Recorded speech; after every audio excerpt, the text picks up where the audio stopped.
કાર્યકર્તાઓના આદર્શ અને પ્રેરણા સ્ત્રોત પંડિત દીનદયાળ ઉપાધ્યાયની પુણ્યતિથિ સમર્પણ દિવસ નિમિત્તે વડોદરા ભાજપ કાર્યાલય કમલમ ખાતે પંડિત દીનદયાળ ઉપાધ્યાયના ફોટાને પુષ્પાંજલિ અને તેમના રાષ્ટ્રને સમર્પિત જીવન પર વક્તવ્યના કાર્યક્રમનું આયોજન કરવામાં આવ્યું હતું. પંડિત દીનદયાળ ઉપાધ્યાયની પુણ્યતિથિ સમર્પણ દિવસ નિમિત્તે વડોદરાના કારેલીબાગ ખાતે આવેલ ભાજપ કમલમ કાર્યાલય ખાતે પંડિત દીનદયાળ ઉપાધ્યાયના ફોટાને પુષ્પાંજલિ અને તેમના રાષ્ટ્રને સમર્પિત જીવન પર વક્તવ્યના કાર્યક્રમનું આયોજન કરવામાં આવ્યું હતું. આ કાર્યક્રમ દરમિયાન પંડિત દીનદયાળ ઉપાધ્યાયના ફોટાને પુષ્પાંજલિ અર્પણ કરી શ્રદ્ધાંજલિ પાઠવવામાં આવી હતી. આ પ્રસંગે વક્તાઓએ જણાવ્યું હતું કે પંડિત દીનદયાળ ઉપાધ્યાયનું જીવન માત્ર રાજકારણ સુધી સીમિત નહોતું, પરંતુ રાષ્ટ્રના સર્વાંગી વિકાસ અને માનવ કલ્યાણ માટેની તેમની વિચારધારા આજે પણ પ્રાસંગિક છે. આ કાર્યક્રમમાં વડોદરા શહેર ભાજપ પ્રમુખ ડોક્ટર જયપ્રકાશ સોની, પૂર્વ જિલ્લા અધ્યક્ષ આણંદ અને પ્રદેશ પ્રશિક્ષણ વિભાગના સંયોજક રાજેશ પટેલ, સ્થાયી સમિતિ ચેરમેન ડોક્ટર શીતલ મિસ્ત્રી સહિત મોટી સંખ્યામાં વડોદરાના ભાજપના અગ્રણીઓ, પદાધિકારીઓ અને કાર્યકર્તાઓ ઉપસ્થિત રહ્યા હતા. સમગ્ર કાર્યક્રમમાં ભાવભીની અને સંકલ્પમય વાતાવરણ વચ્ચે યોજાયો હતો, જેમાં તમામ કાર્યકર્તાઓએ રાષ્ટ્ર સેવામાં સમર્પિત રહેવાનો સંકલ્પ વ્યક્ત કર્યો હતો.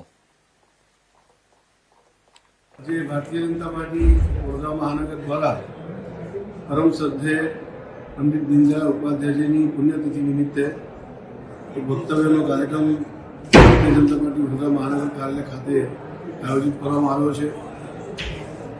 આજે સવારે પણ પ્રતિભા જ્યાં છે દીનદયાળ ઓડિટોરિયમ ખાતે માલ્યાર્પણનો કાર્યક્રમ કરવામાં આવ્યો. પહેલાં ઓબીસી મોરચા દ્વારા ગૌ સેવા કાશી વિશ્વનાથ મહાદેવ મંદિર ગૌશાળા ખાતે કરવામાં આવ્યું અને હમણાં શ્રીમાન રાજેશજી પટેલ, જે પૂર્વ જિલ્લા પ્રમુખ છે આણંદના અને પ્રશિક્ષણ જે વિભાગ છે અમારા પ્રદેશના સંયોજક છે, એમના માર્ગદર્શનમાં આજે વક્તવ્ય થવાનું છે.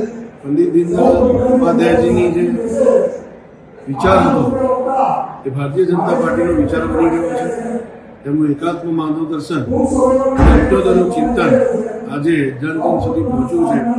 માનનીય વડાપ્રધાન નરેન્દ્રભાઈ આ અંત્યોદયના વિષયને લઈને છેવાડાના માનવી સુધી જનકલ્યાણની યોજનાઓ પહોંચે એના માટે પ્રયત્ન કરી રહ્યા છે.